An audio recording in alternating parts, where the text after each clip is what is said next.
Hello, this is C. Paul Singh, President of NISBAT. A good evening to all of you.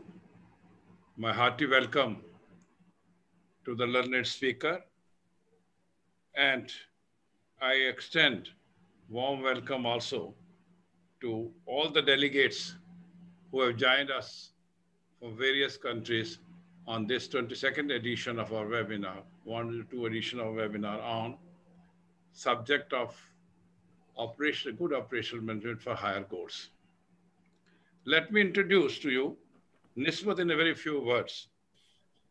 NISBAT was established about 3 decades back in the year 1990. It started training courses in private security and safety, applied technology, and management subjects concerning security. We also conducted courses for the Ministry of Defense, Government of India, to equip the retired defense forces personnel for their second career in the private security industry. With the passage of time, we also started training audit teams. And our audit teams, particularly the audit team concerning loss prevention and risk mitigation, they conducted audits of some of the international organizations and proved their mettle. They were bringing acclaim, not only to themselves, but also to our institution. In the recent past, we started the process of creating a research cell for security professionals, students, and scholars. The ultimate idea of this research cell and program is to find out innovative procedures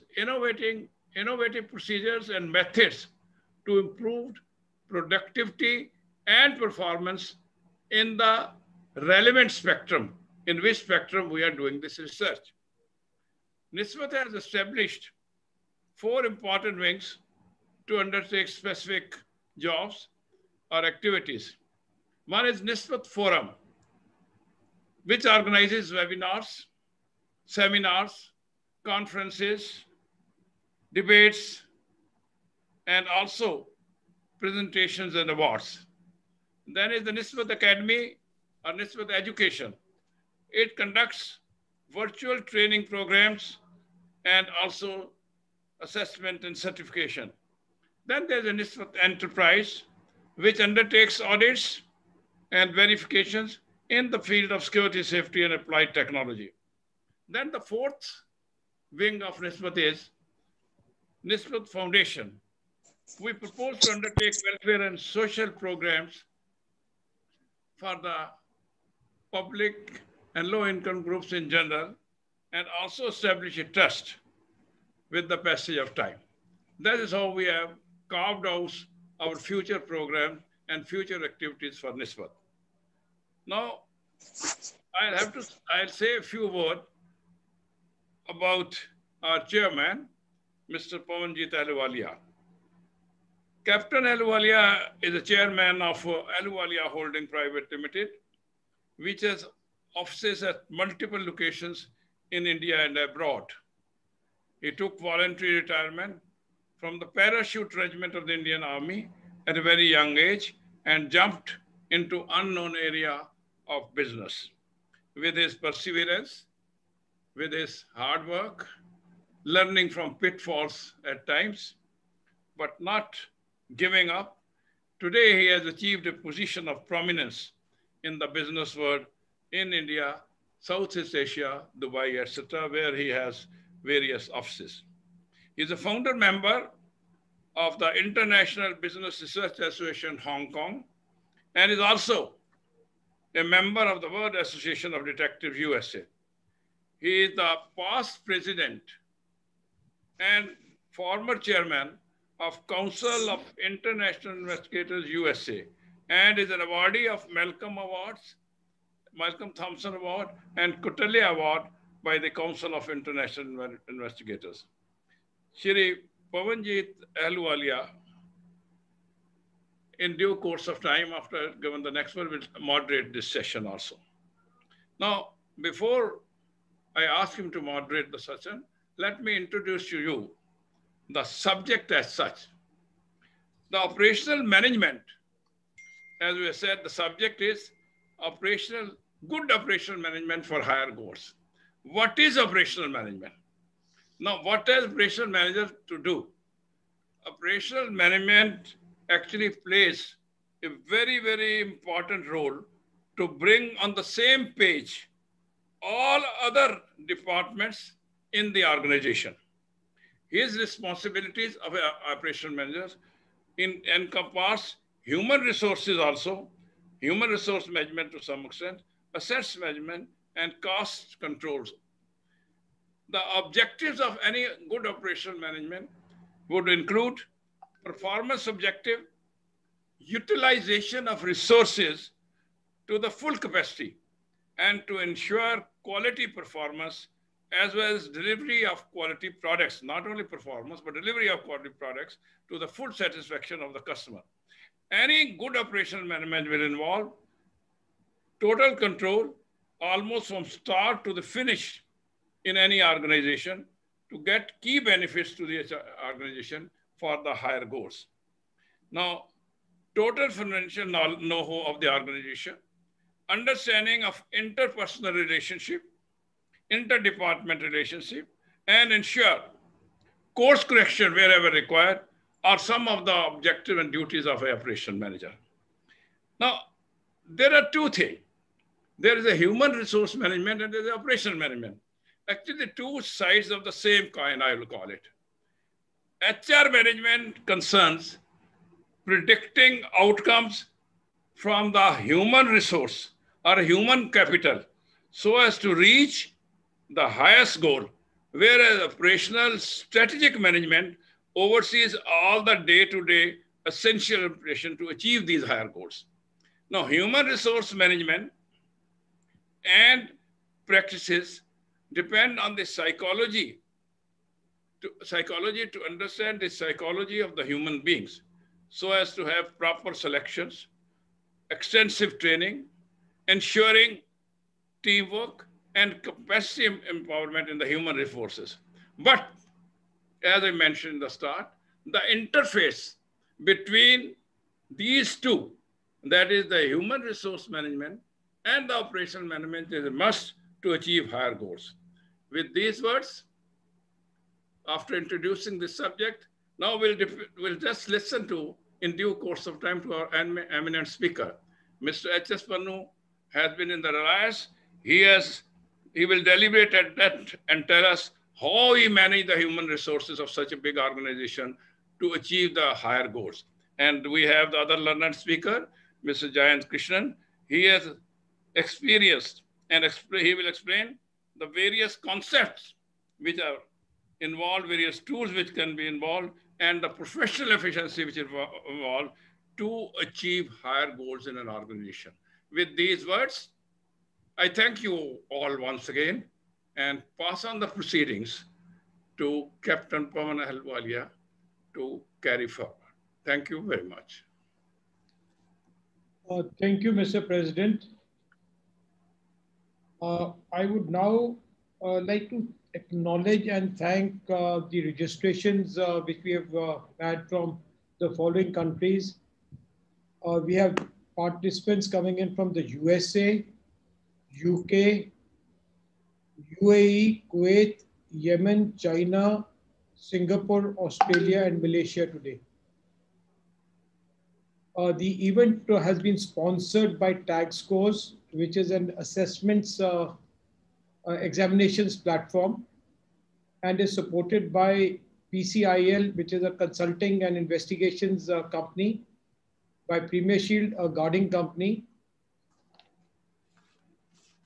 and India Skills, which is an assessments organization which supports the government of India in its Skill India programs. We are today live on Zoom and on YouTube as I speak.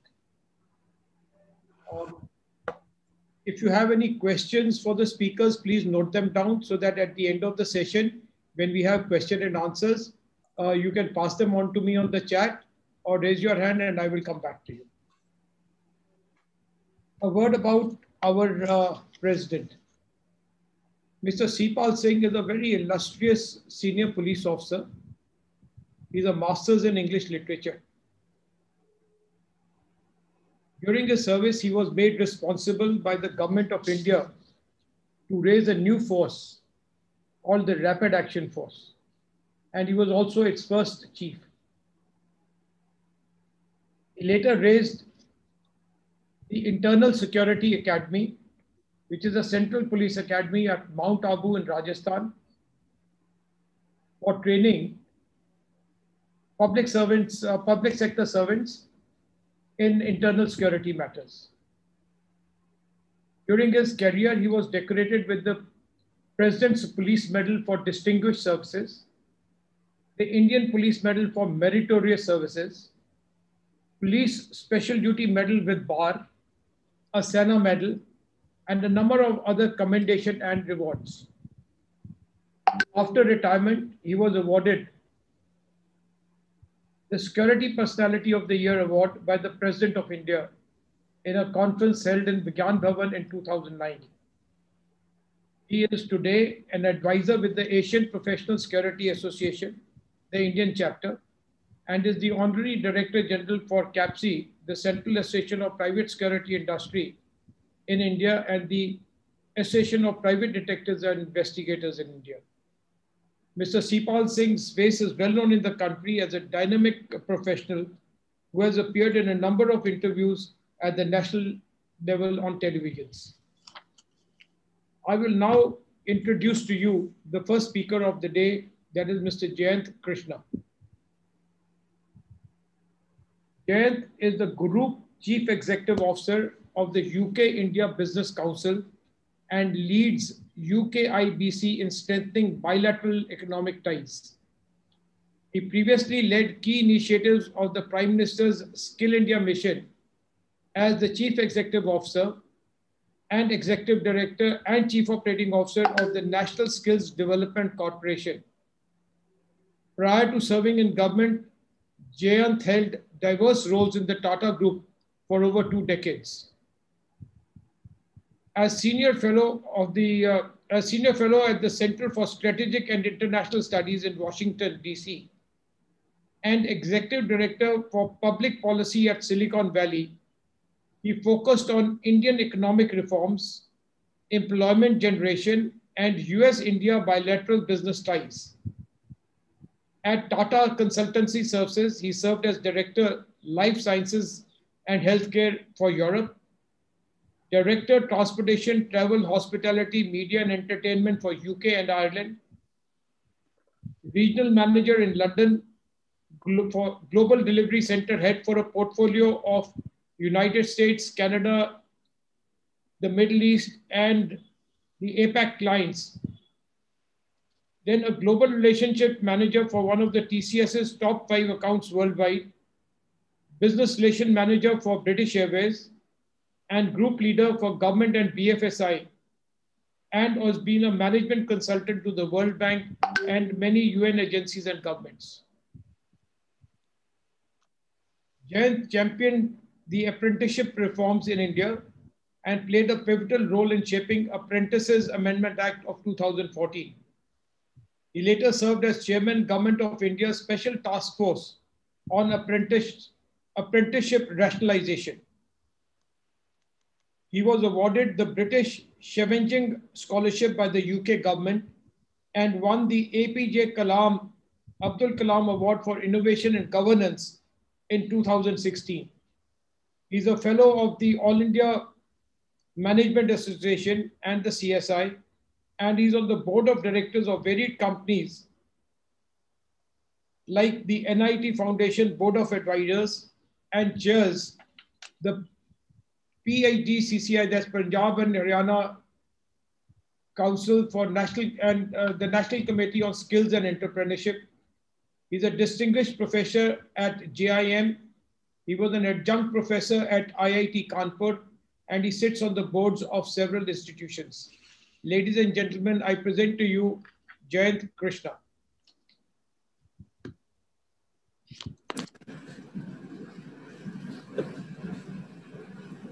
Thank you, Mr. Pavan Ahluwalia, Captain Ahluwalia.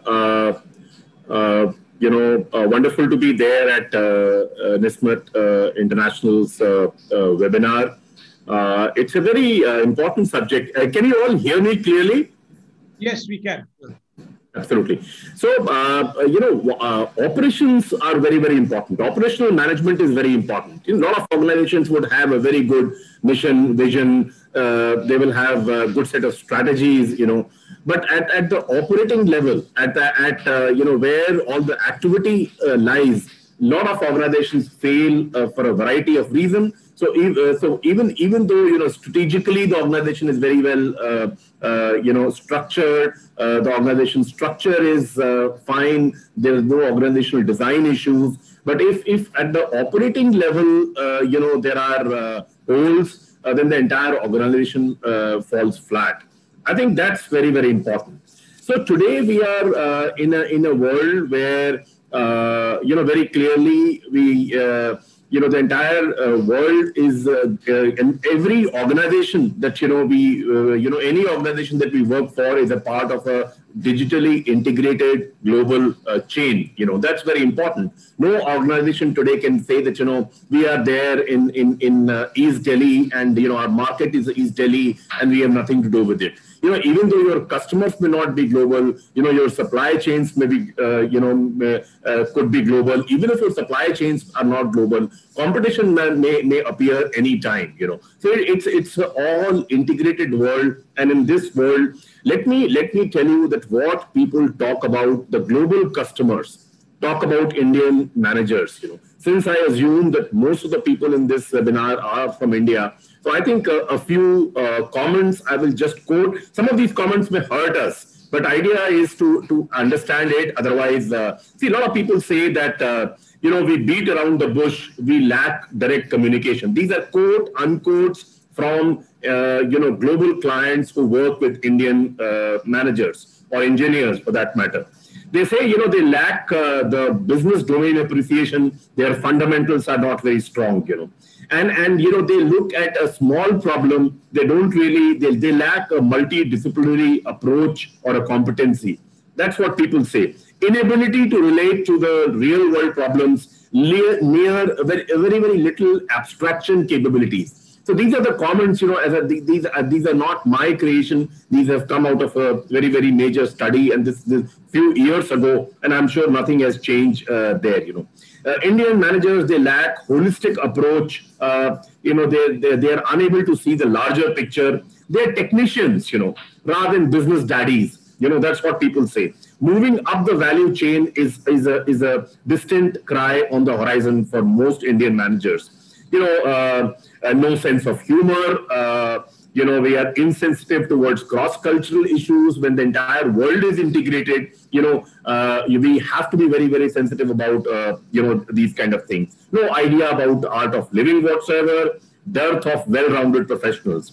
Now the next quote that I will share with you, it may hurt you. It did hurt me, but that's what people say, that lack of grooming makes you guys lesser mortals. We are incomplete and half-baked guys, or there are too many boys, very few men. So these are very, very damaging statements, that you hear. The world that we are living in today is very different from the world when we were in the school or college or early parts of our career. Earlier, as long as you have a product or service that you are offering to the customers, that used to be good enough. Now, product and service that you offer is not even talked about. What is talked about, the experiences and the solutions, those products and services give. As long as you have a good and reliable product, that used to be good enough. In today's world, the product or the service that your organization is selling or manufacturing or rendering, has to have a great buzz around it. There has to be a unique thing. Every product has to tell a very unique story. Products basically fulfill the dreams of the customer. It's not that they meet a functional requirement. They actually, customers use it to shape their identities. Earlier, the focus was on planning, planning, planning. I'm not saying planning is less important, but today the idea is that you do it, test it, and adjust fast to plow back the loop. The feedback is to be plowed back, and then adjust fast. People used to be very, very happy in 9 to 5 kind of or 10 to 5 kind of stable jobs. People used to worship stability. Today's generation, they grew on something which is more wild and wacky. Focus earlier was on workers, now it is on talent.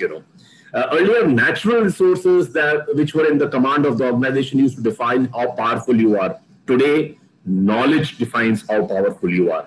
Earlier, hierarchy in the organization used to be very, very important. Today, hierarchy does not matter at all in most new generation organizations. Synergy is the mandate.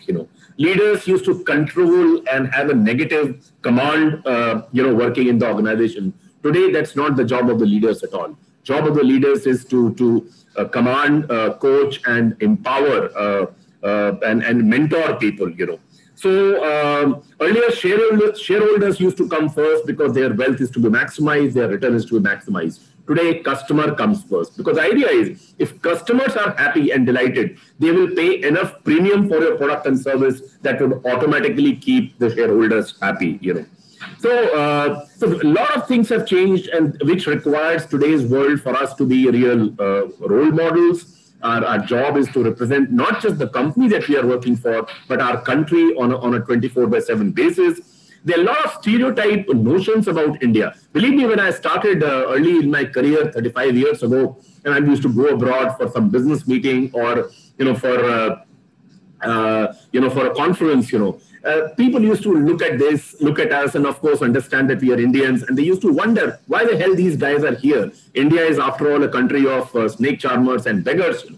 And I have seen with every passing year of my career how different, that paradigm is now. So we have to break down. Some people in the old world still think, we are a country of beggars and snake charmers. We have to break down those stereotype notions people have about India. Be very, very result-centric, outcome-centric. We have to be very good. One thing which Indians are not good as, we are generally very talkative, but not a good listener at all. If you have to succeed in operations or any aspect of life, we have to be very, very good in listening, different organizations have different culture. You can't say that, when you change a job or you get into a new role, you can't say that, I am what I am and I'll remain like this. It cannot happen. You have to quickly learn the new culture and adapt it. We have to step into the shoes of the customer, understand their pain areas, and move forward. I think that's very, very, unless we'll step into their shoes, we'll never understand what pain our customers go through, and we'll never ever be able to delight them. I told you earlier how important it is to be sensitive towards cross-cultural issues. We have to have a completely win-win relationship with the customers. Unfortunately, a few centuries of we being ruled and, we being slaves of another country, inflicted some kind of a slave mentality in our people and in Indians. And many of us feel that, for somebody to win, somebody has to lose. But that's no longer true. Unless all players of a value chain win, collectively, you cannot win. Therefore, there has to be a win-win relationship. And what I used to call it earlier in my life as a mutual, the coefficient of mutual attractiveness of the relationship between, the manufacturers or the service providers and the customers has to be very, very high. We have to have a long-term, even in operations, in operational management, your focus may be on day-to-day output, but you should never lose sight of the long-term goal or long-term vision of the organization. That's very important. Sometimes you feel, this MBA education has also done a lot of good to the country, but also some harm to the country. You have a overdose of managers and a paucity of leaders. I often feel that we need to arouse the distinct, arouse the latent leader lying inside each one of us. That's very, very important.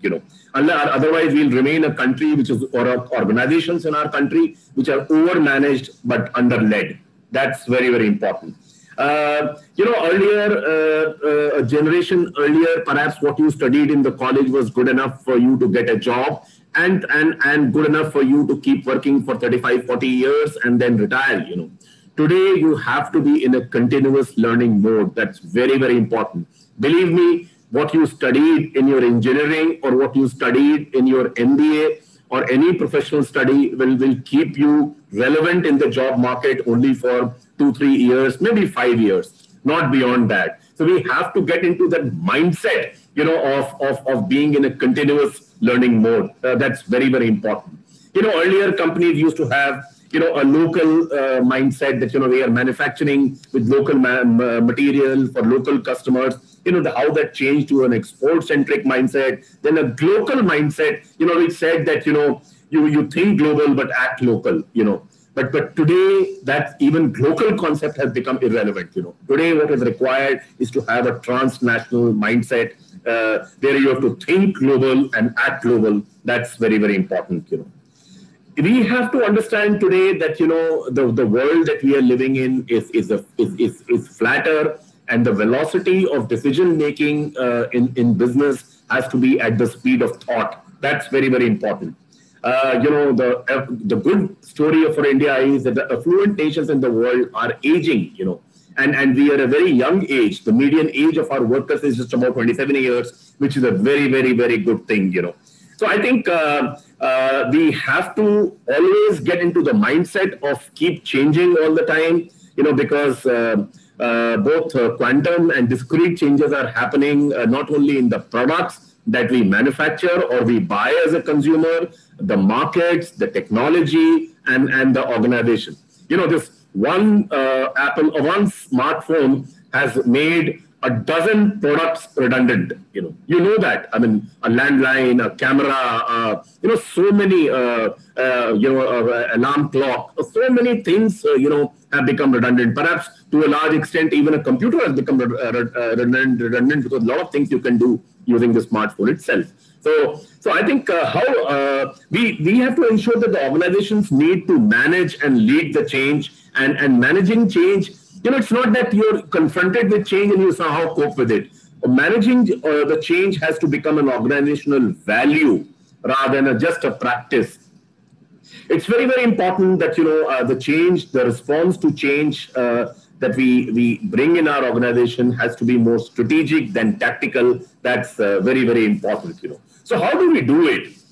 Operations can't be good, operational management can't be good unless we create a sense of pride in the organization. That's extremely important. Creating the sense of pride is very, very important in the organization, and what are the steps to create pride? I think satisfaction and engagement. See, satisfaction and engagement, somehow I feel they are almost like first cousins of pride, that you want to create in the organization. If your employees are satisfied, and mind you, this is a wrong notion that you throw a lot of money and then only you can keep people satisfied. I know so many organizations who are very good paymasters, but they are not good. What do you call it? The people are not satisfied there at all. Obviously you can't pay extremely low and yet expect the people to be satisfied. But there's a lot more to employee satisfaction, than just throwing a lot of money. You throw a lot of money, and only monkeys are what you will get. It's very important. I'll share later in my talk. How that satisfaction has to come. How employees remain engaged in the organization. That's very, very important. They have to be satisfied with the leaders, because if leaders are not transparent and they don't lead the way they should, there is nothing you can do in the organization that employees will have there'll be a sense of pride. You have to, leaders have to inspire and stretch others, those who are going, there is no point in inflicting impossible work goals in operations. It's, you should create a degree of stretch, and what is doable with a little extra effort is what you should expect your people to do. That's very, very important. That's how you will inspire. Their organization will always have a certain value, a vision, and values that it will represent. Now, it is important that the leaders have to be communicative about those values and the vision of the organization to its people. Don't think, oh, on the in the boardroom, that chart is there, framed, vision statement and values are there. Therefore, why should you repeat? It is very, very important. And believe me, there is no point in having the values and vision statement which is just an interplay of words, but your organization does not believe in. If you have very tall things which in day-to-day life you do not live up to, it is better to downplay your vision and values and be realistic. I have seen in some organizations, where they talk about integrity, for example, and they will do anything and everything to break the rules of the game and get into grease the palms of people, powers that be. So it's very, very important. There is no point in having the world's best vision and value statement. Be pragmatic. What you have, it could be little higher than that, aspirational for people. But don't, it's very, very important to have a realistic statement and the communication about it. If in the operations, there are two, generally in operations, you'll see people will have to work in teams, there'll be, and therefore you have to create a culture where cooperation and collaboration thrives. That's very, very important. If in an operations management kind of a thing, if you have a lot of I-centric, me-centric, individual-centric, culture in the organization, teamwork would suffer and the total throughput would suffer. Leaders have to be true role models. Another very important thing is if you to create a sense of pride in the organization, so that the operational management improves. It's very important that there has to be a general sense of fairness in the organization. Are you a fair organization or you are an unfair organization? If you are a fair organization, the chances are people will. If you are an unfair organization, you resort to unfair means all the time, or not even unfair, from that perspective. What I'm trying to say is that even if while evaluating people, while judging people, while rewarding people, if there is a lack of fairness, believe me that that organization can never, create a sense of pride among employees. So the general sense of fairness is very, very important. The organization is also to be seen as a good corporate citizen. If, for example, if you are there where, your manufacturing operations throw a lot of effluent untreated in the river, right? Or, if you are not conscious about the environment, if you're not conscious about the community, so then the organization cannot be a good corporate citizen, and it will be very, very difficult for employees to create a sense of pride. That's very, very important. Corporate social responsibility is a much abused term, so I don't want to talk about it. But you have to have, I come from Tata, I spent 22 years there. Jamshedji Tata always used to say that in a free enterprise, community is not just one of the stakeholders. Community is the very purpose of the existence of business. Business exists for the community. Even today, almost 2/3 of the profits of Tata Sons, which is the holding company, are plowed back into nation building. For activities which are very, very important. They do not go to the Tata family. So all the dividend income of the companies comes to Tata Sons. For in proportion of the shares that they hold of the group companies. And 2/3 of that are plowed back into nation building for the community. So I think that's very important. And if you have an organization of certain size and above, it's very, very important that you have clearly understood as to what career success means and bother about the growth and development of the people. It does not mean necessarily mean that every year you will promote them. That cannot happen in a good organization. But people have to see some path. It can't be that I've joined in this role and I will remain in this role forever. There has to be a job enrichment for people, whether it happens in the form of promotion or expanded responsibilities or any other way. So I think a couple of things more I would like to share with you that as I said earlier, to create pride in operations or the organization, you have to re-engage with your employees.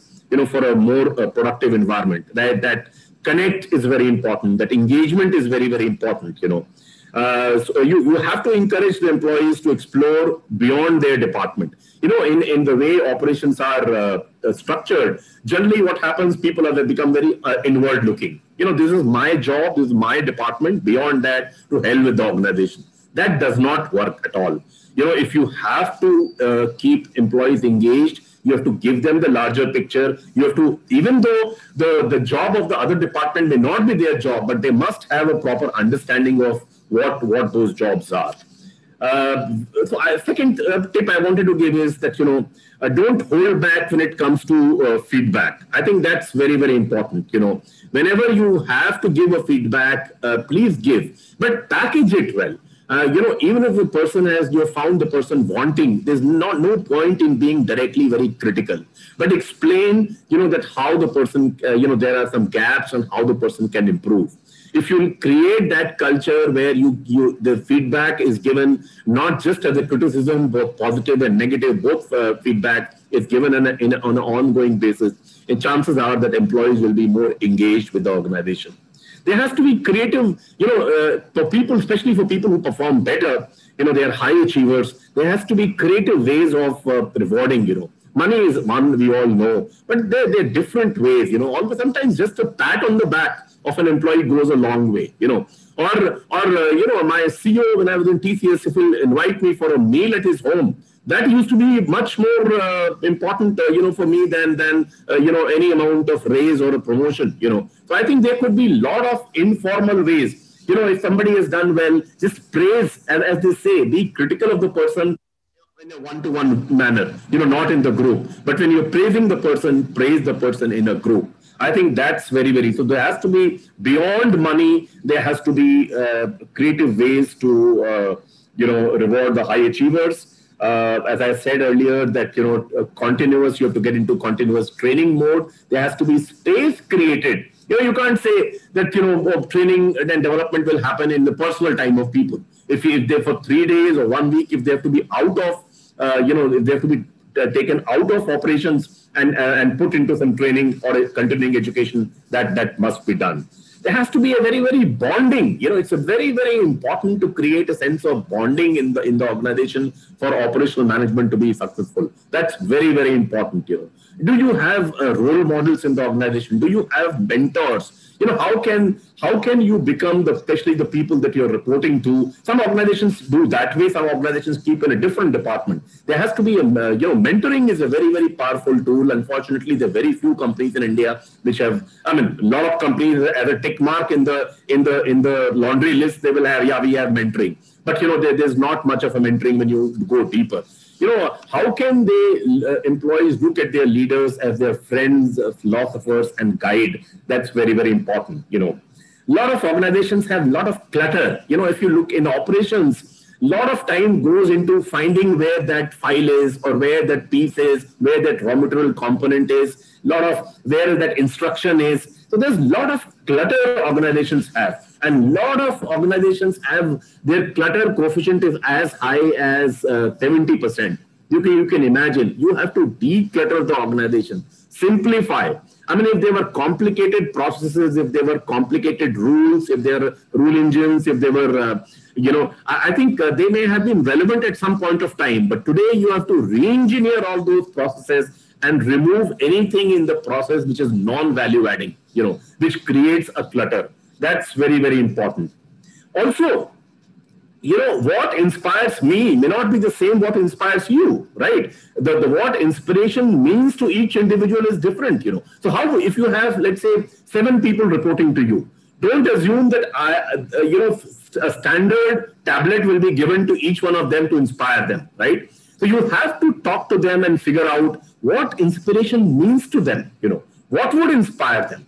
And then, within the HR policy framework of the company, you can find creativity. You can use creativity, to have differential inputs given to each of those 7 people, or if you know as to what actually would inspire them, that's very, very important.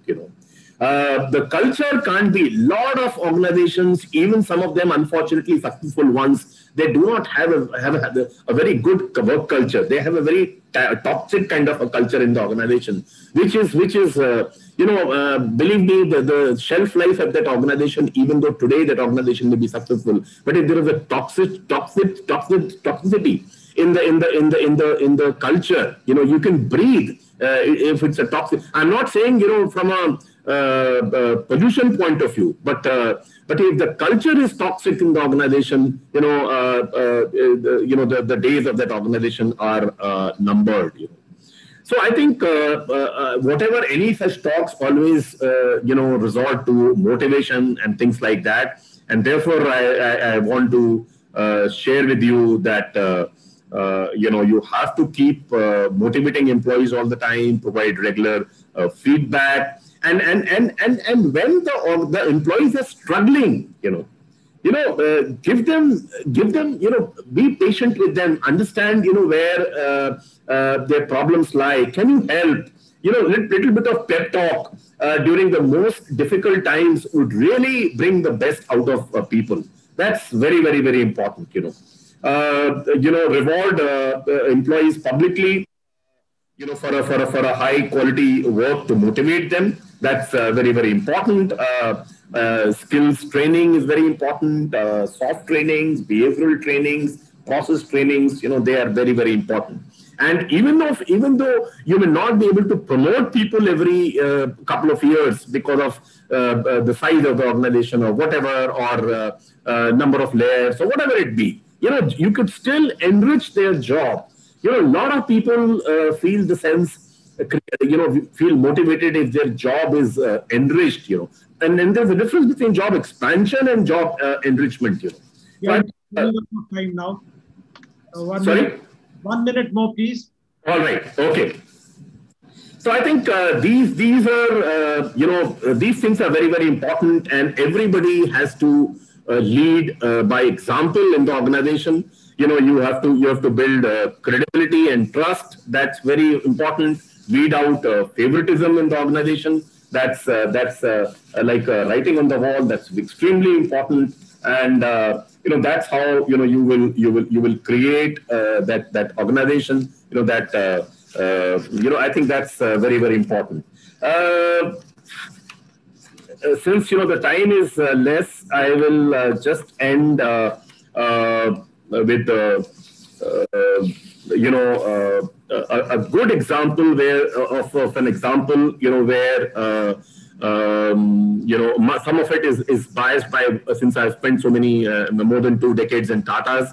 But it's very important if the operations have to succeed. The differentiators in the organization have to be, there has to be a joy for all employees to engage with the organization.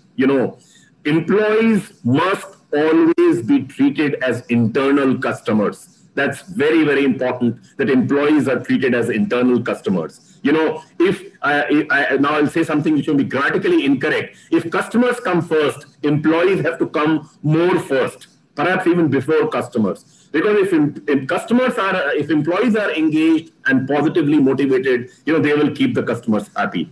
So the employees must be treated as internal customers, and always the leadership has to inspire and acknowledge that we are today because of what our employees have made. If employees have created this organization, that not just understood, it has to be communicated. As Bernard Shaw used to say, the only illusion about communication is that it is complete. Communication is never complete, and you can never over-communicate. So communicate. That's very important. So that acknowledgement that employees have made what the organization we have been able to create today, have respect and dignity for the individual. That's very, very important. Create that sense of respect and dignity. That's very important. Treat people as the primary source of productivity gains. That's very important. Productivity will come not through the processes or the machines, but it will come through people. Strong trust. The same way you can have lack of trust in your employees, the same way you can trust your employees also. And believe me, the results are wonderful. If you create, you will have very successful operations if you have been able to create an environment of trust.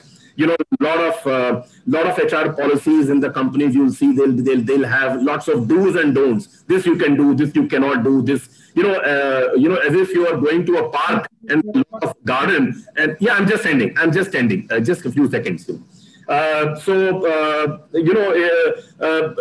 if you're going to a garden and you are being told don't pluck the flowers, stay off the grass and things like that. So HR policy should be an article of faith rather than a set of do's and don'ts. That's very, very important. Rather than just delegation of powers, you have to create a culture, in operations, where employees are encouraged and they feel empowered all the time. And more than anything else, I don't want to be reminded by Mr. Ahluwalia once again. Work has to be treated as an expression of freedom for people. That's very important. Within the confines of the organizational discipline and organizational processes, work has to be an expression of freedom for your employees, and you'll see amazing outcomes in operations. Thank you.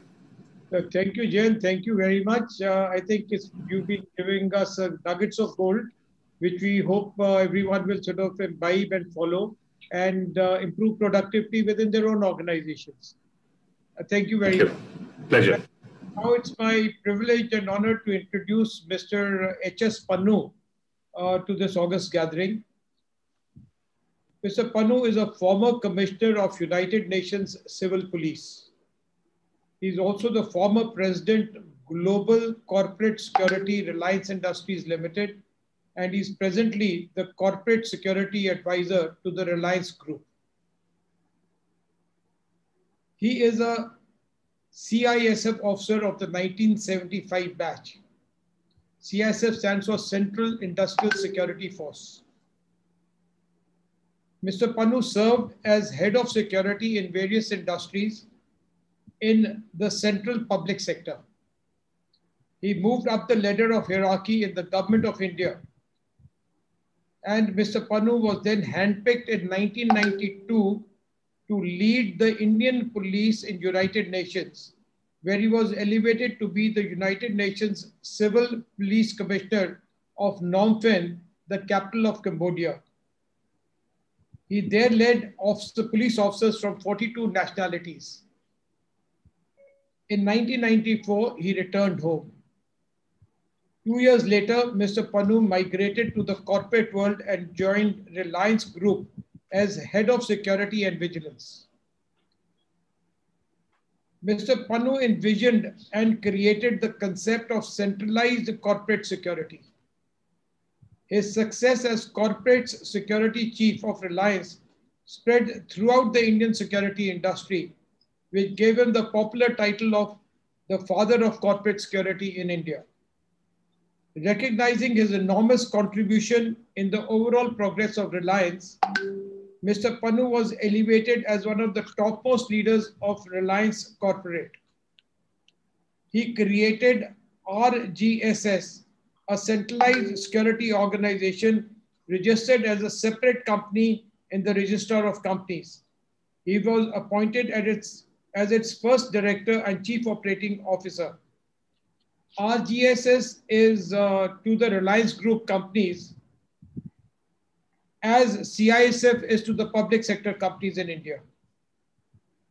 He envisioned and created the RGSS Academy and the elite protection group like the SPG for the Reliance corporate office.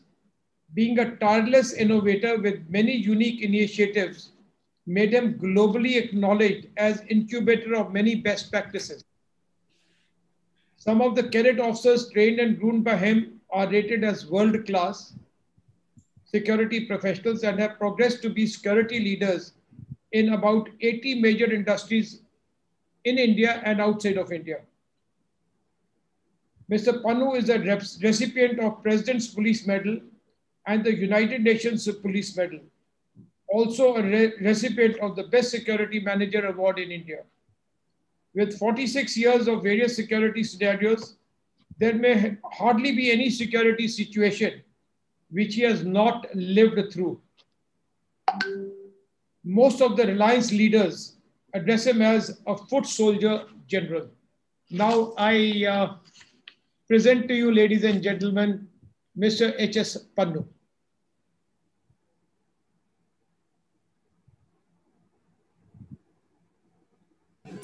You have to unmute yourself. Mr. Pannu, you have to unmute. Yes. Am I audible now? Yes, absolutely. Thank you, Pawan. Thank you so much for your kind words and for making me here. As explained to you that I've been a foot soldier, whether it's in the CISF, whether it's the United Nations, whether it's in the airlines industries. I am very happy, and at times I feel very pampered, both in the CISF as well as in airlines.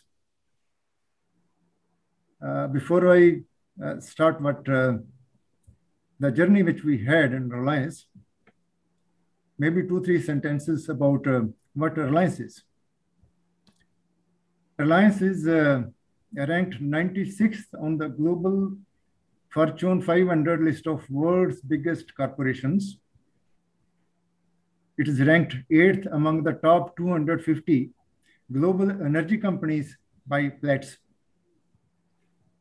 It continues to be India's largest exporter, accounting for 8% of total mercantile export with a value of 1,47,755,000 crores and access to markets in 108 countries. Reliance is responsible for almost 5% of Government of India's total revenues from customs and excise duties. It is also the highest income tax payer in the private sector in country. Now I like to go through, take you along the journey to the present status of airlines. No doubt my domain specialization is security and vigilance, but since we have to peep through the reasons, the factors which made airlines as one of the most successful companies in the world. So since I have been an insider as a Reliance executive in the top management cadre, so I have the privilege of being a witness to the growth journey of Reliance. So to me, it's all leadership and leadership and leadership and envisioning. A visionary who's able to envision the things to come, who's dynamic all the times to modify and customize the directions and destinations of the organizations quick and fast. This is what Reliance does. We have that kind of leaders which are of that capacity and that capability and that brand. The second thing which I noticed in Reliance is the quick decisions versus indecisions.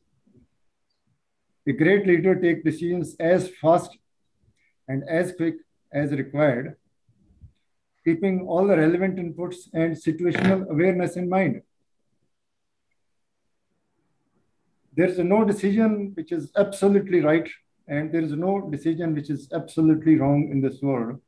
But indecision is wrong everywhere, every time. And the Reliance DNA is to take fast, cogent, relevant decisions, very fast decisions. Another thing which will look a little abnormal for all of you is that I believe, and I believe in absolutely that leaders need to be lucky. Reliance leaders have been lucky. Our chairman, Mukesh Bhai, has been lucky. I perceive I'm one of the most lucky guys. So at the same time, I want to make it very clear that I don't believe in the superstitious part of being lucky. A good leader,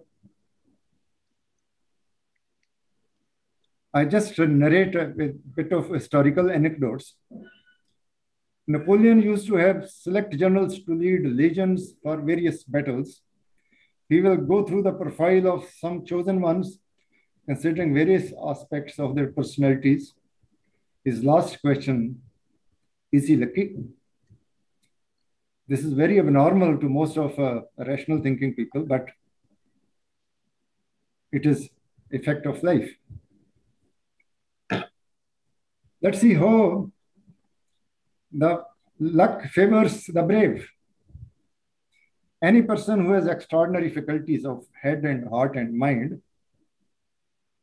who is able to absorb enormous amount of inputs very fast, who is able to read the mind and heart of his people in a very dispassionate manner, very fast, who is able to see documents and is able to read a document in a fraction of a moment, who is situationally aware of the ecosystems around, who takes fast decisions, hit the iron when it's hot. The outcome of such persons, outcome of his actions or inactions are enormously positive again and again in every situation.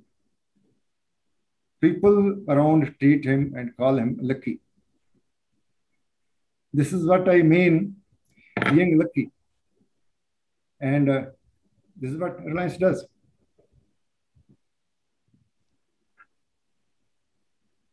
Another thing I have noticed is that the leader of a team has also to be a player. The leader, to have all the knowledge of the game. In our case, in Reliance, the main leader, not only knowledge and the knowledge of their domains, they are actually the subject matter specialists. They're subject matter experts in their own domains. In Reliance, we actually believe that it's the team which wins. Even the best gladiator in the world cannot win any battle alone. I seek to analogy of a football match. 3-4 years back, we had a big meeting where all the leaders around the country were gathered and they were talking about cricket and all that. So I gave an analogy that let's talk of football. The captain or the leader, he specifies positions to specific team members, being a specialist for those positions and remain a source of motivation. But if he tries to direct each and every kick, and that way, every player, whenever he gets a ball, he will look towards the captain or to the leader, it becomes a fiasco. It doesn't remain a game and a match. A defeat in such scenario is inevitable. There are numerous instances in the Indian team games where the enormous contribution of single players and even the captain couldn't bring in the victory. Few days back, I read an Indian lady cricket player executed an enormous, one of the unique catches. Despite that, the team couldn't win the match. We have enormous, great individual players, whether it's a Kapil Dev, whether it's Dhoni, whether it's Sachin, whether it's Kohli, they have to be a playing member of the team. It's the team who matters most. Domain leaders are encouraged to choose their teammates internally or from anywhere. So this is what the Reliance does. If there is a specific service, a specific domain, a specific team, the team leader is encouraged to select his own team, whether it's from within, whether it's from outside. And once he makes his team, he has to motivate the team, he has to train the team, he has to place the team in such a situation that the team becomes successful. Another aspect which I want to share with you, in Reliance, leaders are homegrown rather than imported leaders. I remember an anecdote when India got independence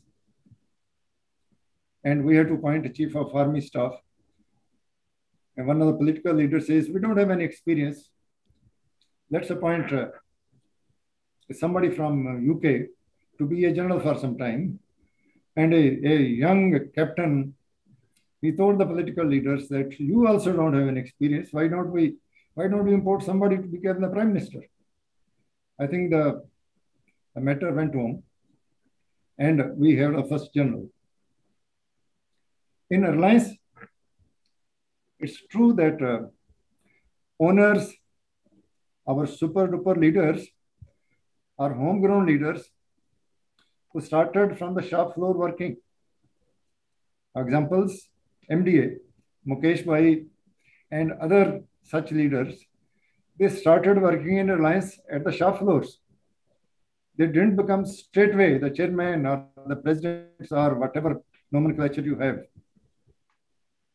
They started and they learned the trade, they learned the job by being in the field itself. Power of knowledge and dynamism.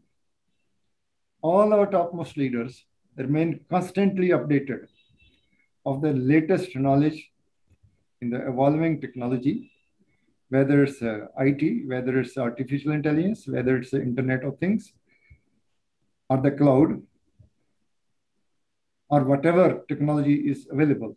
I remember when we moved from manufacturing and refining oil to start a telecom business, Mukesh Bhai used to spend nights and days to read and study and acquire the knowledge of the technology, the telephone technology. Otherwise, if a leader doesn't have the knowledge of the domain, he doesn't invoke any confidence in the teams. He has to depend upon the people whom he gets from outside.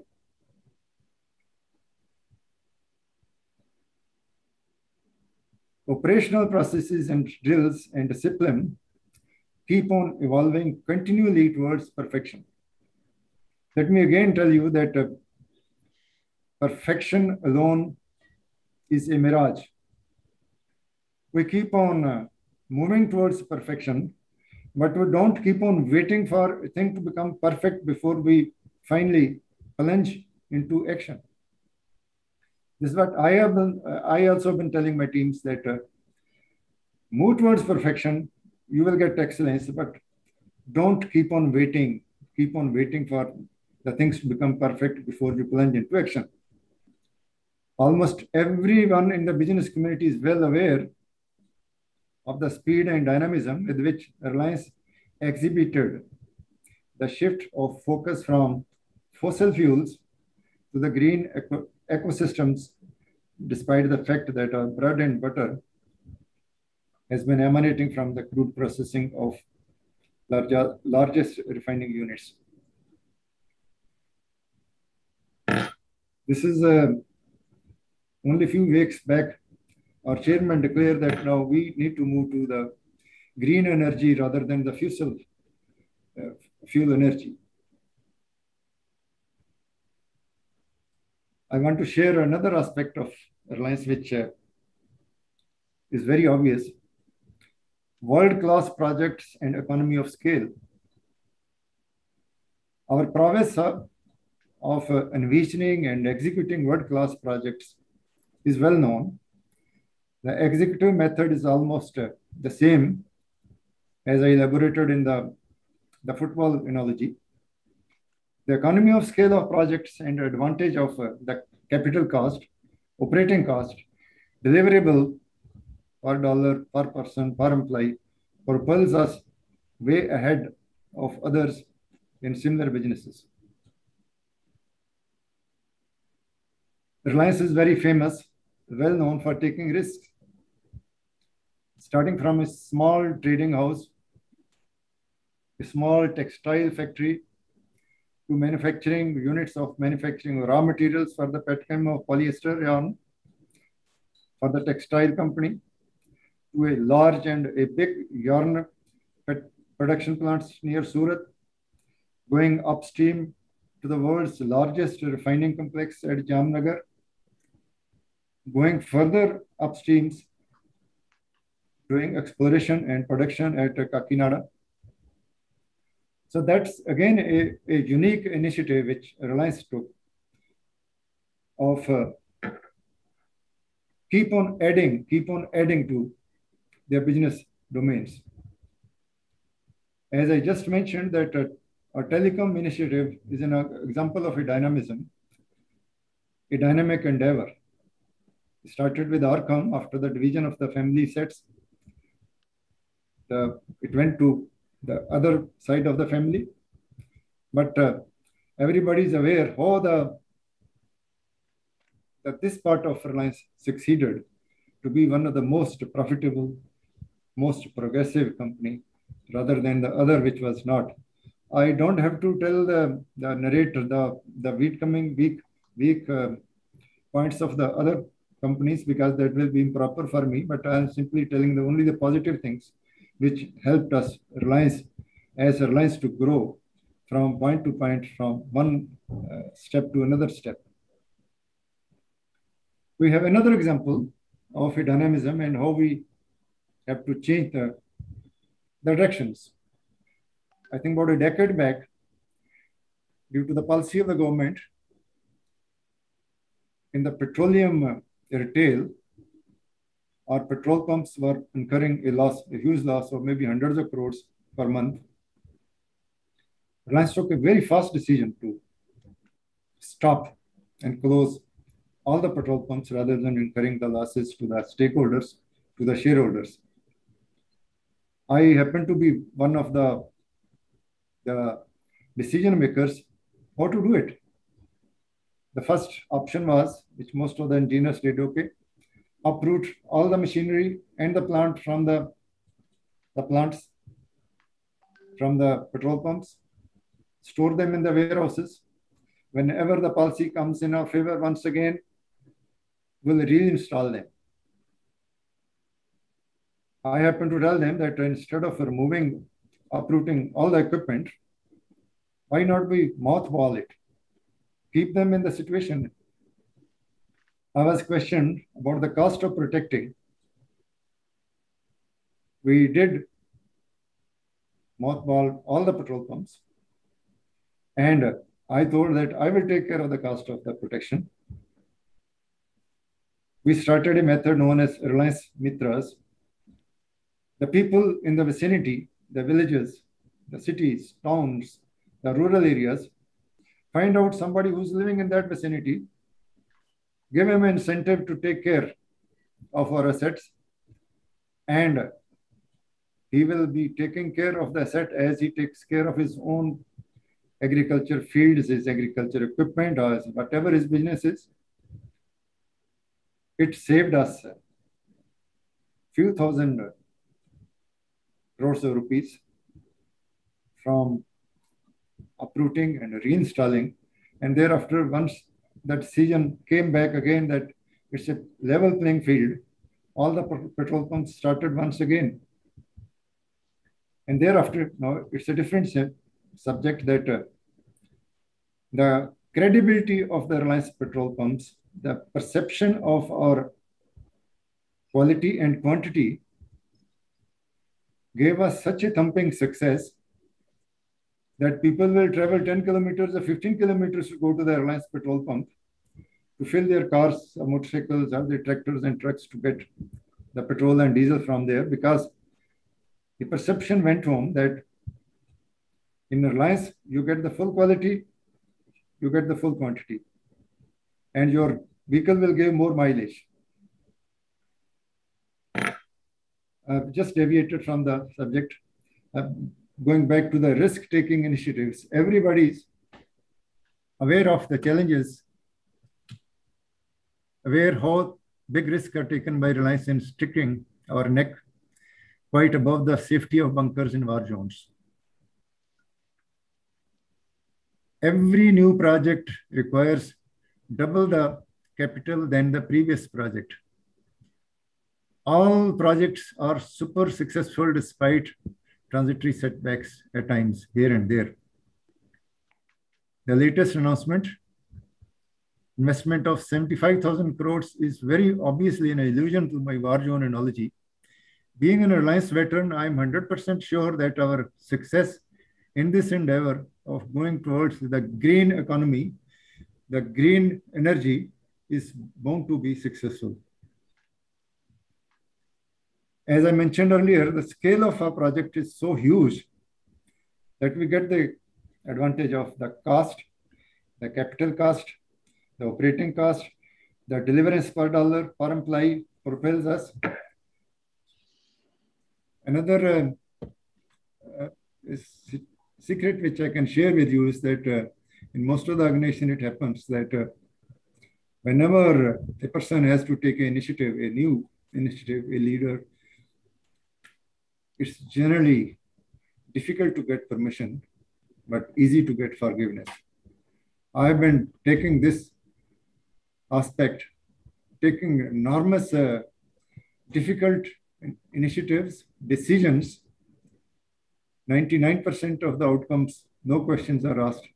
And if 1% I've been asked question about why did you do it, I simply say, sorry, galti ho gaya, please forgive me.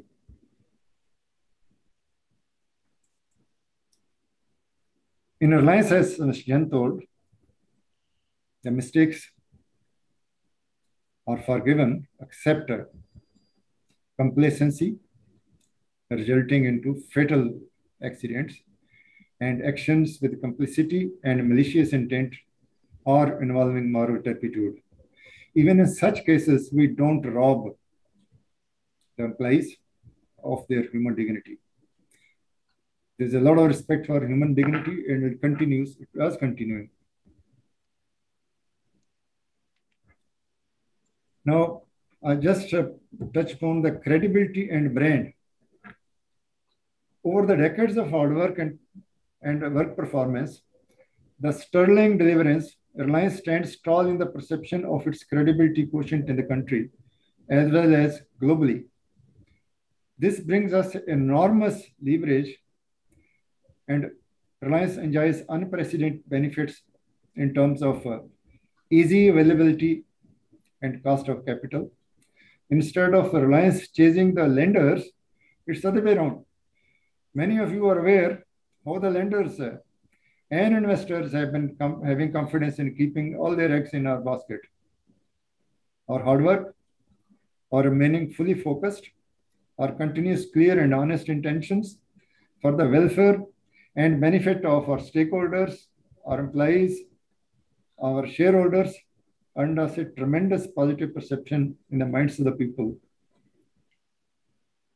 Because they believe that Reliance means well for the shareholders, investors, customers, and society at large. Now, this benign perception brought us millions of well-wishers and patrons in our geo endeavor, in our retail ventures, in our petrol pumps. Everybody is aware that how fast we added the patrons and the customers.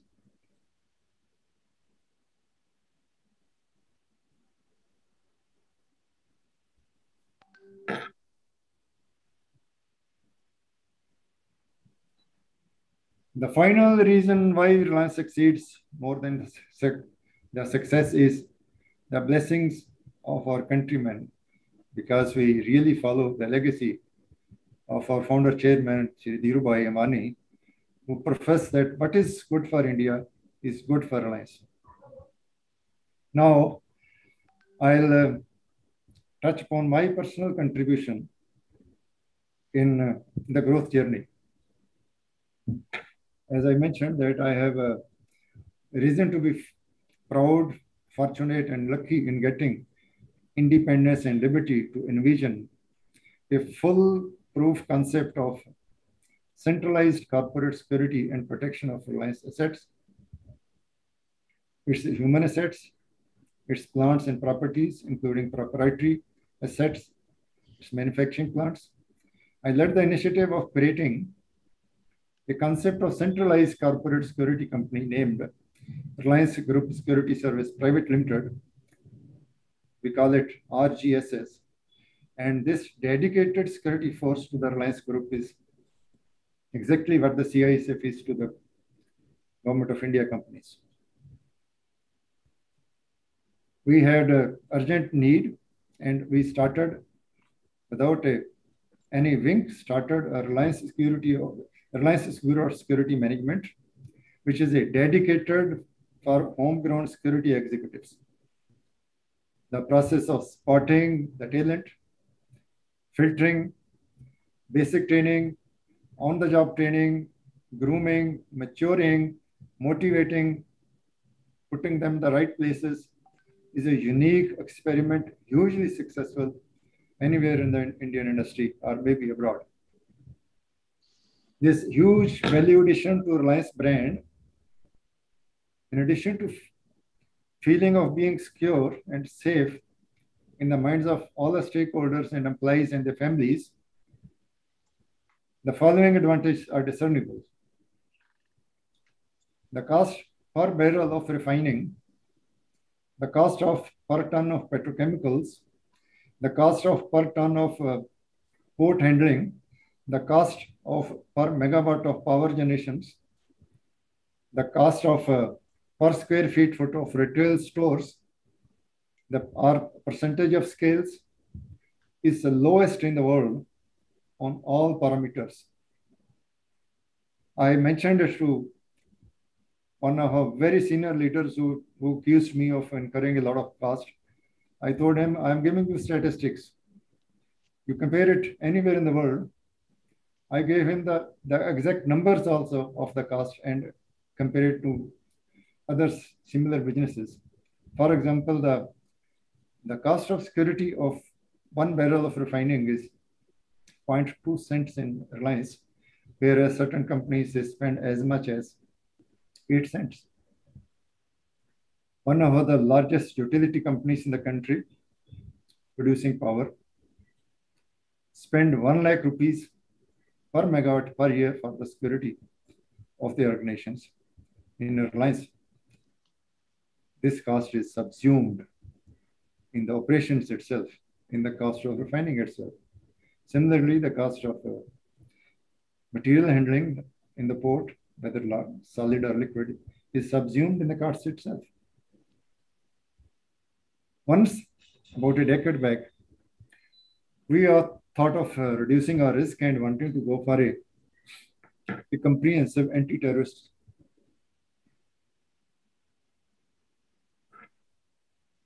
insurance.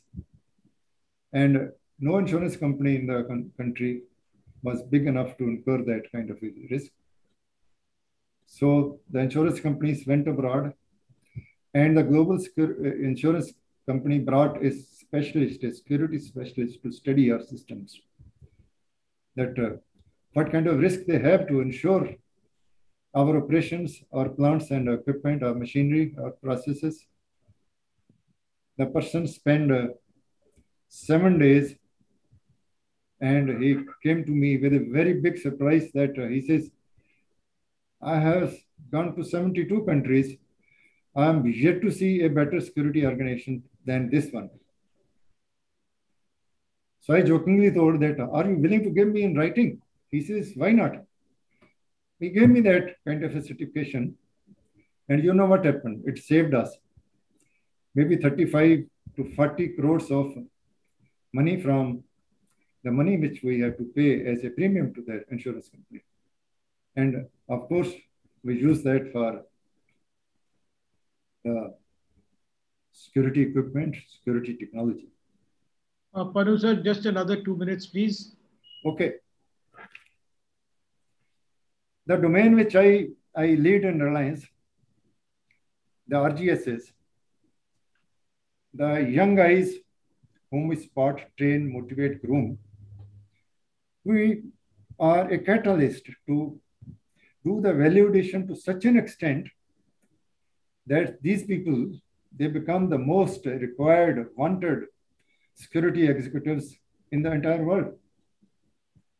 Some of the young boys whom I call my children, at times they had a grudge against me that after 2-3 promotions, we get stuck there and then and there itself. So my point was that you can't have 50, 60 colonels in a regiment. But value addition is done to such an extent that these people are capable now of leading the security organizations of very huge organizations. We become a catalyst to make them grow their wings and they fly away. And they fly, and the sky is a limit for them. So I feel very happy when quite a few of them keep on telling me, keep on narrating their stories of success of their positions, of their compensation and earnings. And that gives me enormous amount of satisfaction and happiness. So that gives me more reason to feel pampered. So this is, I think, if you want to have a separate session only on security and protection, how we created a corporate security concept in the country, how successful it was, and what's the cost of the creating this organization, and what's the advantage. We can have a separate sessions whenever there's a time. Most certainly. Thank you so much. Most certainly. Thank you, Panu sir. Thank you very much for a very enlightening talk on Reliance. I have one question that is coming up for Jayant Krishna. Jayant, we are being asked actually that you've worked in the private sector, you worked with the government sector, and you've now gone back from the government sector into some kind of a hybrid organization looking after chambers. What disappointed you while you were working in the government? Again, it's the perceptions and the state of mind which keeps on differing from time to time. To tell you frankly, coming from a position of a commissioner of United Nations Civil Police, when I had to work as a constable, as a traffic constable, so sometimes the mind asked, what kind of thing, what for? But within a few moments, the mind brought me back. If you don't do this yourself, how can you command your people to do this kind of things? So that disappeared very fast. Thank you. Thank you. Jayant, what was your experience while working with the government and working in the private sector? And because you left the private sector and went back to working on a different thing, what are your experiences?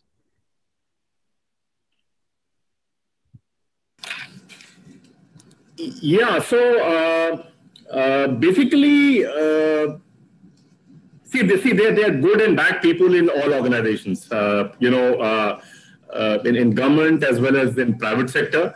But since Tatas in a way represent the pinnacle of professional management and ethics and value system in the country, yes, it was a big surprise for me. And since bulk of my career I had been with the Tatas, so when I became a part of the government, it was many things came as a surprise. I came from a organization which was completely based on merit. The entire organization revolved around merit and culture, which were not necessarily the single most important things in the government setup, kind of a thing.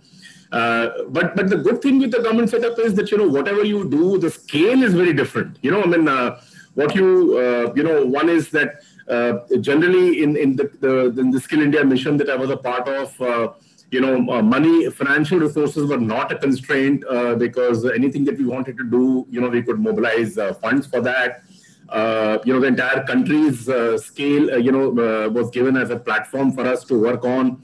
So I think that way government was good. But if you purely ask me from a work culture, professionalism point of view, I think government has to a lot to do, to come to that level. Thank you. Panu sir, you have got something to add? Yeah, this will be a little value addition to all the countrymen. It so happened then when I was appointed to be the commissioner of UN Civil Police, bypassing bosses from 32 countries. And the biggest challenge was that I, as an Indian, was not getting accepted as a leader of the people from so many countries. Once the people realized my real clear intentions to be a leader, equal to everybody, by and by, so many people started falling in line. The first one to fall in line was the people from Ireland, then people from Ghana, people from Mexico. And then by and by, everybody fell into line, and the most people who became very close to me was our neighbors, the Pakistani police. And it was such a thumping success as a commissioner of Phnom Penh police. After 3 failures, a Indonesian, a Swede, and a French, it was a great thing for being a countryman from India and in that position. I thought I'll just share that experience. Thank you very much. I have one more question for you, and that is, Mr. Jayant Krishna just mentioned that, Tata's is the epitome and pinnacle of ethical governance. What is your opinion between the Tatas and the Reliance? Your signal is getting a little disrupted. Mr. Jayant Krishna mentioned that Tata's is one of the pioneer organizations and most ethical organization in India. And it grooms the success and it awards success. In Reliance, you award success, but is Reliance as ethical as the Tatas? Let me tell you, Tata being a more than 100 years of a company, Reliance being relatively new, it's a human psychology to be very jealous and envious of an organization which moves fast. I also used to have a similar kind of a hearsay stories before I joined Reliance. But when I became an insider, I realized that Reliance is very particular about the compliance, about the moral justice, about the social justice, about the legal justice. They're very, very particular. And the keep on changing from time to time. Maybe by another century, we have a similar people.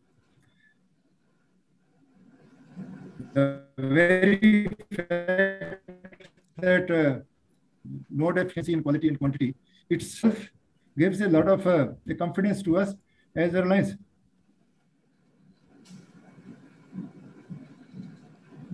Thank you very much, sir. I think we run out of time, and I'm going to hand the proceedings back to the President to conclude the session. Thank you very much, Pawan.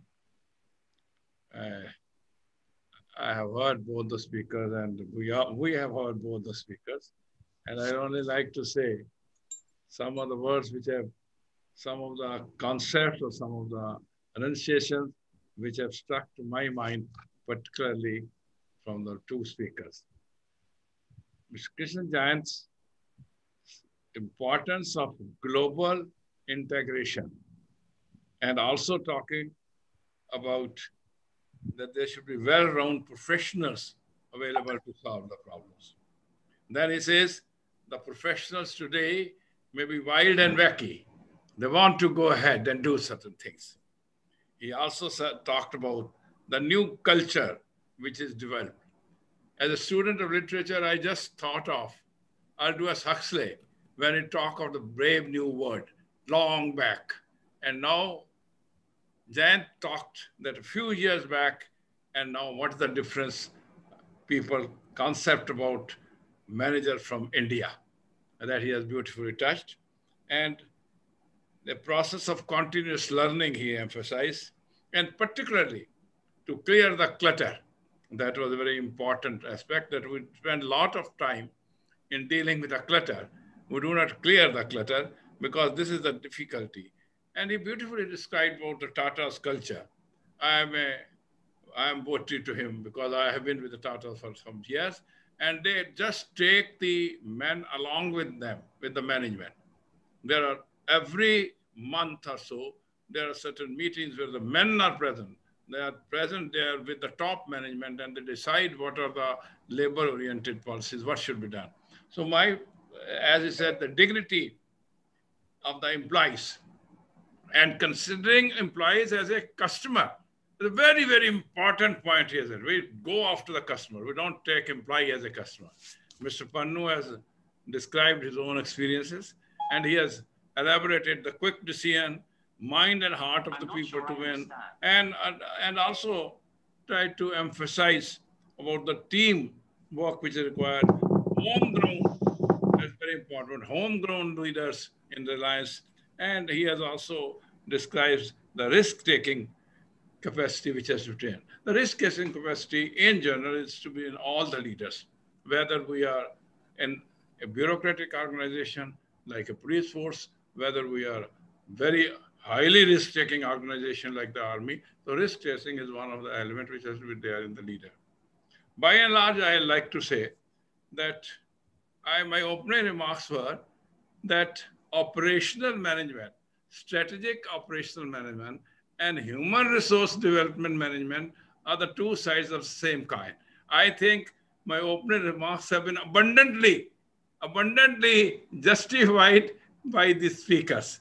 Actually, we have been talking about operational management in terms of broth, inventory, control, this thing, that thing. Mr. Jayant has beautifully described. Forget it, they are there. They are there. But whether they are only there or there is much more, and much more is the professional. And only point in the last I like to say that there are problems in any organization. There are problems also in the bureaucracy. There are problems also in the forces. But the question is, there has to be a professional leader who is able to give a ready-made solution at that time and is able to take a decision. With these words, I once again abundantly, from the core of my heart, thank both the speaker for having spared their time to come over here and share their views with us and our delegates. We look forward to meeting them more often in our future webinars. And we have also started another subject that is understand and be understood. That is going to be interactive sessions. We have started already. That understand from our speaker, and you will be understood. You can ask them anything you feel like, and they will give you. Our next webinar is on 6th of August. That is indirect corruption, a ban on development. There have been a lot of cases of underground, under the table money being passed on, and indirect corruption that is there a bane for any development, maybe in the country, maybe in an organization, maybe in industry. So this is our subject, and we are getting very eminent speakers. We are getting a one high court, one Supreme Court lawyer, and one topmost bureaucrat. And I am sure the delegates will like to come over and join us on this webinar. Our next, another one, interactive, please, the second is new series of interactive session, which I understand and be understood. This is a subject where there is a total inflow. The speaker is talking. After his talk is finished, there will be direct flow of question and answer. We'll understand the questioner and we'll be making them understand, and we'll understand them. So that will be a direct sort of action. That is our next is on women's safety, vulnerabilities and intervention. Vulnerabilities, as you all know, for women vulnerabilities for various angles. Maybe being a gender vulnerability, maybe a workplace vulnerability, maybe going from one place, or maybe anywhere vulnerability. And what are the intervention? The intervention can be enforcement intervention from the organization, intervention can be from the social organization. And we are going to get one of the top leaders on this, women's activist, Mansi Pradhan, who is one of the award winners from the President of India on Maharani Jhansi Kshatriya Puruskar. So we are going to have her as our guest speaker, an interactive session on women's safety, vulnerabilities, and interviews. With these words, I'd like to conclude this webinar and once again thank both the learned speakers who have delivered their talks today, as well as to the delegates and all those who have been present on the ringside and have encouraged us. Thank you very much, Mr. Chairman, for giving me an opportunity to organize these webinars and interview sessions. Thank you very much. Thank you very much, Panu sir. Thank you so much, Jayant sir, for an excellent talk that both of you have given to us. Thank you very much. Thank you. It was a pleasure.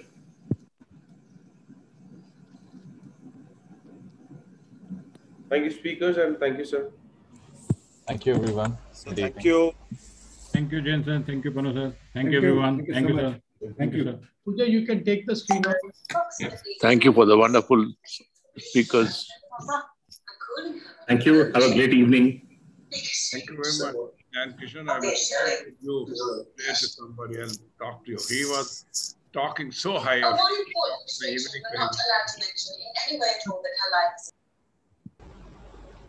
Thank you, Pawan. Thank you, Sifal, sir. All right, okay. And bye, Panu sir. Bye. Great learning today with Mr. Panu and Mr. Jayant. Thank you.